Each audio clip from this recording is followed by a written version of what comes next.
সীমান্ত, অর্ণব, দিয়া আর মিতুল 4 বন্ধু একসাথে ঘুরতে যায় উজ্জ্বলপুর জঙ্গলে।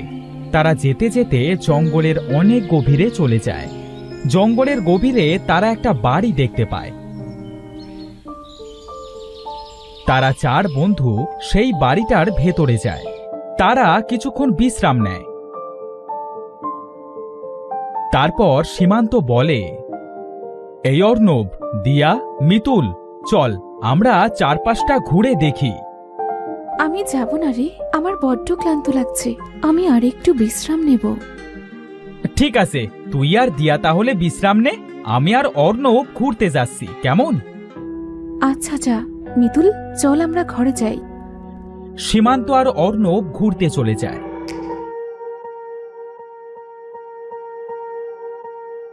মিতুল আর দিয়া ঘরে এসে ঘুমিয়ে পড়ে।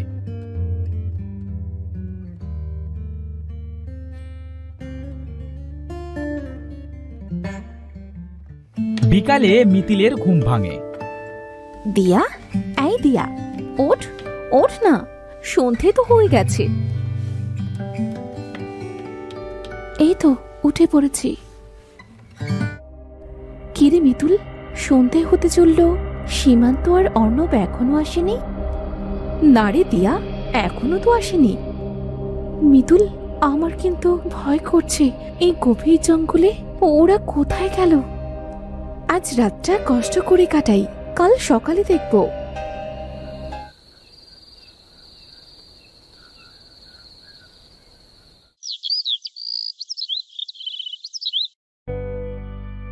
মিতুল, মিতুল, মিতুল ওঠ, সকাল হয়ে গেছে। সীমান্ত আর অর্ণবকে খুঁজতে যেতে হবে। হ্যাঁ চল, কোথায় যে গেল আমাদের রেখে।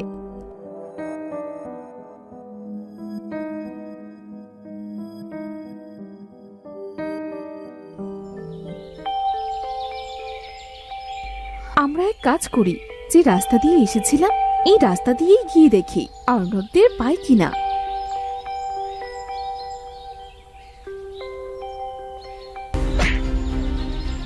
উফ, জ্বলে গেল। কিরে, কি হলো তোর?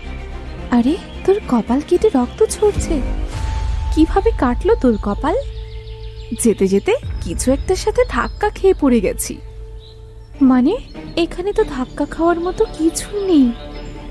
আমার মনে হলো এখানে কোনো দেয়াল আছে যেটাতে আমি ধাক্কা খেয়েছি। এখানে দেয়াল কোথায় পাচ্ছিস? তাড়াতাড়ি আয় তো। আরে, এটা তো দেয়াল মনে হচ্ছে। এটা কি অদৃশ্য দেয়াল নাকি? কালকে আসার সময় তো কোনো দেয়াল ছিল না। সত্যি তো, কালকে তো আমরা এই রাস্তা দিয়ে এসেছি, তখন তো কোনো দেয়াল ছিল না। কি হচ্ছে এসব আমাদের সাথে? মিতুল, দেখ তো দেয়ালটা ভাঙা যায় কিনা।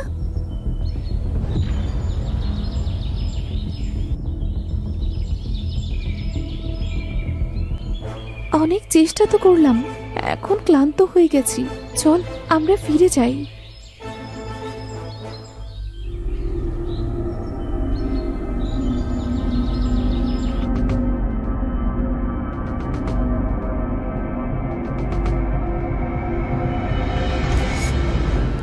এই মিতুল, অনেক তো বিশ্রাম নিলি, এবার চল না, বাড়িতে যাবার জন্য অন্য কোনো রাস্তা পাই কিনা দেখি।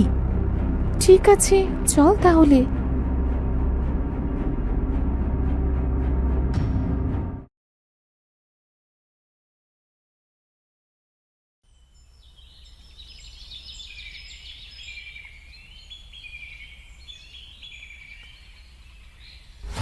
মিতুল, এই দেখ একটা রাস্তা, চল এই রাস্তা দিয়ে বাড়িতে যাওয়া যায় কিনা দেখি।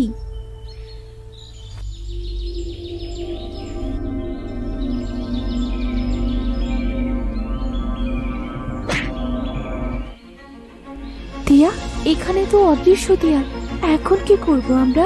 কিভাবে যাব বাড়িতে? কি করব তো বুঝতে পারছি না। যে খাবার এনেছিলাম সেটাও তো ফুরিয়ে গেছে। আমাদের তো কিছু খাবারও জোগাড় করতে হবে রে। চল আমরা খাবার মতো কিছু পাই কিনা দেখি।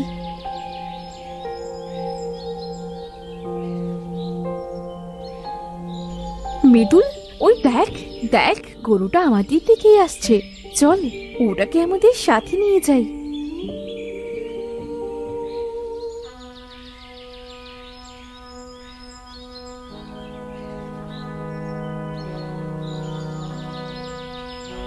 গরুটা এখানে বাঁধা থাক।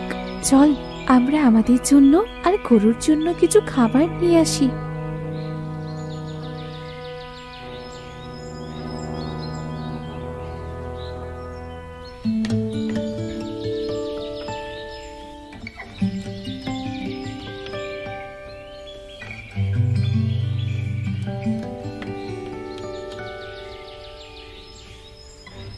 ধন্যবাদ দিয়া মিতুল, আমাকে খাবার দেওয়ার জন্য। তোমরা আমার কাছ থেকে দুধ নিতে পারো। তুমি তো একটা গরু, তুমি কিভাবে কথা বলছো? এটা এক রহস্যময় দুনিয়া। এখানে সব পশু পাখিরা কথা বলতে পারে। কিছুদিন থাকো, তোমরা সব বুঝতে পারবে।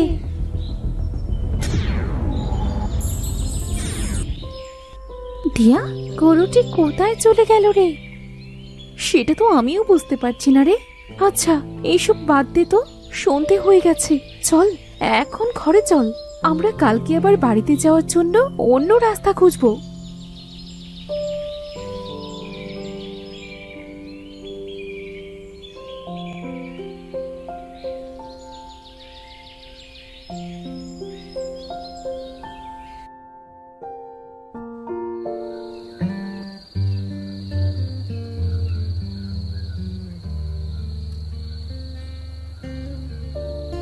সকাল তো হয়ে গেছে, দিয়া ঘুমোচ্ছে। আমি একটু আশপাশটা দেখি, নতুন কোনো রাস্তা খুঁজে পাই কিনা।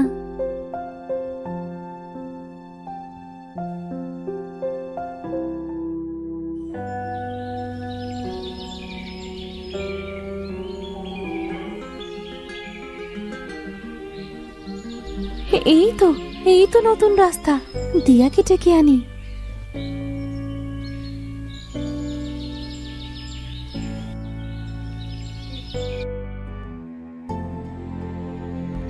দিয়া, এই দিয়া, ওঠ ওঠ। নতুন একটা রাস্তা পেয়েছি রে। চল তো গিয়ে দেখি এই রাস্তা দিয়ে বাড়িতে যেতে পারি কিনা। এখানে আর ভালো লাগছে না। না জানি বাবা মা কত চিন্তা করছে। হ্যাঁ, চল যাই।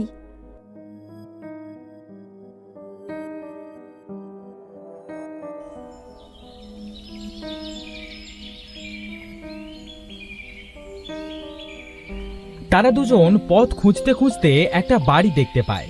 বাইরের বারান্দায় একজন মহিলা বসে। তার কিছুটা দূরে একটা কলে একজন পুরুষ পানি খাচ্ছে, আর কল দিয়ে অটোমেটিক পানি ঝরছে। দিয়া, ওই দেখ একটা বাড়ি। ওখানে লোকজনও দেখছি। ওদের থেকে জিজ্ঞাসা করি চল, জঙ্গল পেরোনোর মতো আর কোনো রাস্তা আছে কিনা। হ্যাঁ হ্যাঁ, চল। এই মিতুল, এখানেও তো অদৃশ্য দেয়াল আছে। আমরা তো যেতে পারছি না। তাহলে এখন কি করব? ডাক দিয়ে দেখি তো, শুনতে পাই কিনা। এই যে শুনছেন? কথা বলুন। শুনতে পাচ্ছেন? শুনতে পাচ্ছেন আমাদের কথা? কিন্তু ওরা তো আমাদের কথা শুনতে পাচ্ছে না। দিয়া, একটা জিনিস খেয়াল করেছিস? কি? দেখ, ওরা কিন্তু নড়ছে না। মহিলাটা সেই বারান্দায় বসে আছে, আর পুরুষটা কলের কাছে দাঁড়িয়ে আছে। কল দিয়ে অটোমেটিক পানি ঝরছে, কেউ তো নড়ছে না। আমার মনে হচ্ছে ওরা হয়তো মারা গেছে। কি রহস্যময় দুনিয়া এটা! কিছুই তো বুঝতে পারছি না।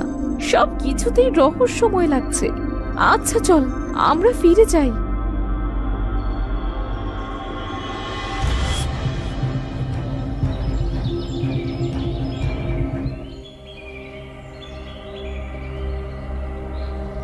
দিয়া, মিতুল, আমার গোড়ায় একটু পানি দাও না। দেখো, আমার ডালপালা কেমন শুকিয়ে যাচ্ছে। হে কি, গাছ আবার কথা বলে নাকি? এই দুনিয়াটা এক রহস্যময়। এখানে সবকিছুই কথা বলতে পারে।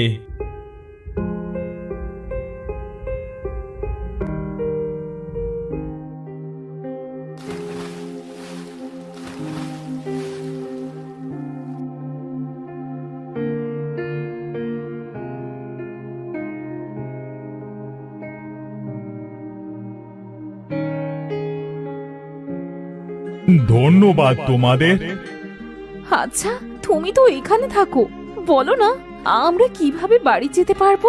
এখানে যে আমরা আর থাকতে পারছি না। তোমরা আমাকে সাহায্য করেছো, তাই তোমাকে তোমাদের বাড়িতে যাবার রাস্তা বলছি। তোমরা তো বুঝতেই পেরেছো এটা একটা রহস্যময় দুনিয়া। এই দুনিয়া থেকে বের হতে হলে ওই যে উঁচু পাহাড় দেখছো, ওই উঁচু পাহাড়ের ওপর একটা দুষ্টু দৈত্য থাকে। ওখানে দৈত্যের একটা জাদুর বাড়ি আছে। ওটা ভেঙে ফেলতে পারলে তোমরা তোমাদের দুনিয়ায় ফেরত যেতে পারবে। কিভাবে উঠবো আমরা উঁচু পাহাড়ে? এই রহস্যময় দুনিয়ায় একটা অদ্ভুত রাস্তা আছে। সেই রাস্তা তোমাদেরকে খুঁজে বের করতে হবে। ওই রাস্তা দিয়েই তোমরা পাহাড়ে পৌঁছাতে পারবে। কিভাবে চিনবো আমরা ওই অদ্ভুত রাস্তা? রাস্তার উপর পা দিলে তোমাদের উড়িয়ে নিয়ে যাবে। রাস্তার দুপাশে গাছপালাও রাস্তার সাথে উপরে ভাসবে। এর বেশি আমি তোমাদের আর বলতে পারবো না। ধন্যবাদ তোমাকে গাছ। চল দিয়া, সময় নষ্ট না করে আমরা এখনই অদ্ভুত রাস্তাটা খুঁজে বের করি।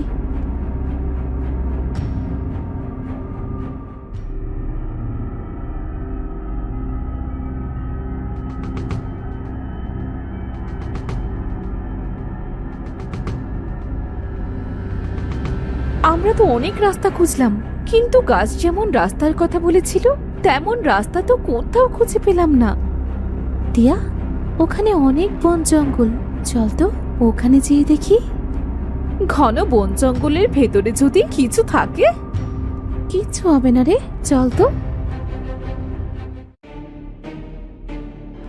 তারা সেখানে যেই পা দেয় তখন সেই রাস্তা তাদের অনেক উঁচুতে নিয়ে যায় আর আকাশে ভাসতে থাকে। গাছগুলো তাদের সাথে ওপরে ভাসে। আরে আরে, পড়ে গেলাম তো। আমরা অদ্ভুত রাস্তা পেয়ে গেছি। হয়তো অদ্ভুত রাস্তায় আমাদের আকাশে ভাসিয়ে নিয়ে যাচ্ছে। ভয় পাস না দিয়া।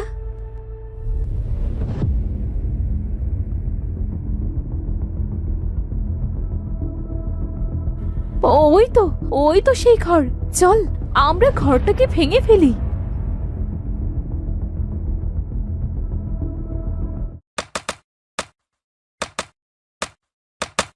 তোদের এত বড় সাহস আমার ঘরে হাত দিস? আমি তোদের কিছুতেই ছাড়বো না। শয়তান দৈত্য, ছেড়ে দে আমাকে। দিয়া এটা বলতে থাকে। এমন সময় পেছন থেকে মিতুল এসে দৈত্যের মাথায় একটা বাড়ি মারে। সাথে সাথে দৈত্য সেখানে মারা যায় আর অদৃশ্য হয়ে যায়। এই দেখ, দৈত্যটা মারা গেছে। এবার আমরা এই জাদুর ঘরটা ভেঙে ফেলি। এই রহস্যময় দুনিয়ায় আর থাকতে পারছি না, খুব কষ্ট হচ্ছে।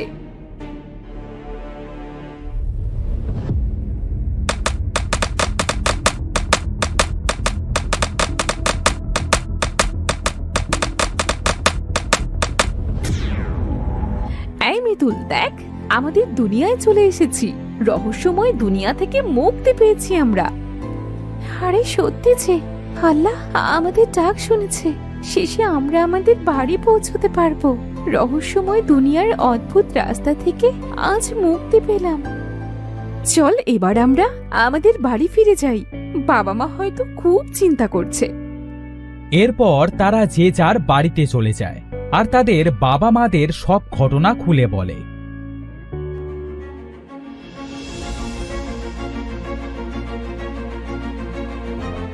সব শুনে তাদের বাবা মা অনেক কান্না করে।